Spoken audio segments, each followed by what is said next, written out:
BBMP ಸೈಟ್ನಲ್ಲಿ ಮನೆ ಕಟ್ಟದೆ ಖಾಲಿ ಬಿಡುವಂತಿಲ್ಲ ಅಂತ ಇದೇ ವೇಳೆ ಹೇಳಿಕೆ ಕೊಟ್ಟಿದ್ದಾರಂತೆ. ನಿವೇಶನ ಖಾಲಿ ಇಟ್ರೆ ಡಬಲ್ ಟ್ಯಾಕ್ಸ್ ಇದೆ ಕಟ್ಟಬೇಕಾಗತ್ತೆ, ಡಬಲ್ ಟ್ಯಾಕ್ಸ್. ಬೆಂಗಳೂರಿನಲ್ಲಿ ಸಿಎಂ ಡಿ.ಕೆ. ಶಿವಕುಮಾರ್ ಅವರು ಹೇಳಿಕೆ ಇದು.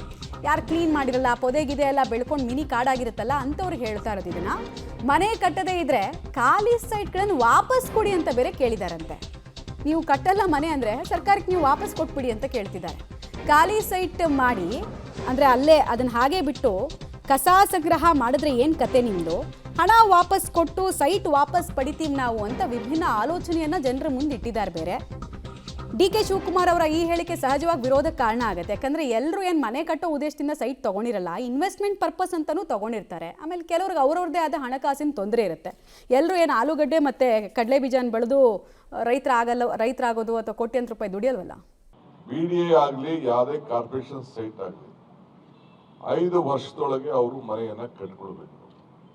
5 ವರ್ಷದಲ್ಲಿ ಮನೆ ಕಟ್ಟಲಿಲ್ಲ, ಒಂದು ಸ್ವಚ್ಛತೆಯನ್ನ ಅವತ್ತಿಂದನೇ ಅವ್ರು ಕಾಪಾಡಬೇಕು. ಒಂದು ಮನೆಯನ್ನ ಕಟ್ಟಲಿಲ್ಲ ಅಂದ್ರೆ ಅದಕ್ಕೆ ಡಬಲ್ ಟ್ಯಾಕ್ಸ್ ಸಿಸ್ಟಮು, ಇಲ್ಲ ಅಂದ್ರೆ ವಾಪಸ್ ಸೈಟ್ ಅನ್ನ ಪಡ್ಕೊಳ್ಳುವಂತ ವ್ಯವಸ್ಥೆಯನ್ನ ಮಾಡಬೇಕಾಗ್ತದೆ. ನಿಮ್ಗೆ ಏನ್ ಬೇಕು ಎಲ್ಲ ನಾವು ಸಾಲ ಎಲ್ಲ ಬ್ಯಾಂಕ್ಗಳೆಲ್ಲ ಕೊಡ್ತದೆ, ಮನೆಗಳಿಗೆ ಕಡಿಮೆ ದರದಲ್ಲಿ ಕೊಡ್ತದೆ.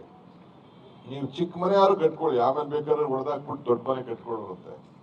ಆದ್ರೆ ಮನೆನೇ ಕಟ್ಟದೆ ಖಾಲಿ ಇಟ್ಕೊಂಡು ಬರೀ ಇನ್ವೆಸ್ಟ್ಮೆಂಟ್ ಅಂತ ನೀವು ಇಟ್ಕೊಂಡು ಕೂತ್ಕೊಂಡ್ರೆ ಅದು ನಾವು ಸರ್ಕಾರದವರು ಅಲ್ಲಾಗುವಂತ ಎಲ್ಲ ಅನಾಹುತಗಳಿಗೆ ಸ್ವಚ್ಛತೆಗೆ ನಾವು ಜವಾಬ್ದಾರಿ ಆಗಲಿಕ್ಕೆ ಸಾಧ್ಯ ಇಲ್ಲ.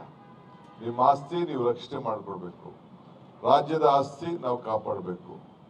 ಇನ್ನೊಂದು ದೊಡ್ಡ ಆಲೋಚನೆ ನನ್ನ ಮುಂದೆ ಇದೆ.